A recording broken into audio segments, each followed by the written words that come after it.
Dieu a bien promis de nous faire entrer dans le lieu de son repos, et cette promesse demeure. Mais nous devons redouter que tel ou tel d'entre vous n'y arrive trop tard. Certes, nous avons reçu la bonne nouvelle, tous comme ceux qui étaient sortis d'Égypte. Cependant, la parole qu'ils ont entendue ne leur servit à rien, parce qu'ils l'ont entendue, sans la recevoir en eux avec foi. Mais nous qui sommes croyants, nous entrons dans ce lieu de repos.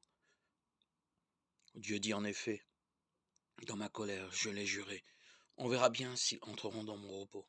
Certes, son œuvre était terminée depuis la création du monde, comme l'Écriture le dit à propos du 7e jour. Et Dieu se reposa le 7e jour de toute l'œuvre qu'il avait faite. Or, dans le psaume, il reprend, on verra bien s'ils entreront dans mon repos. Puisqu'il reste assuré que certains doivent y entrer, et que les premiers à avoir reçu la bonne nouvelle n'y sont pas entrés à cause de leur désobéissance.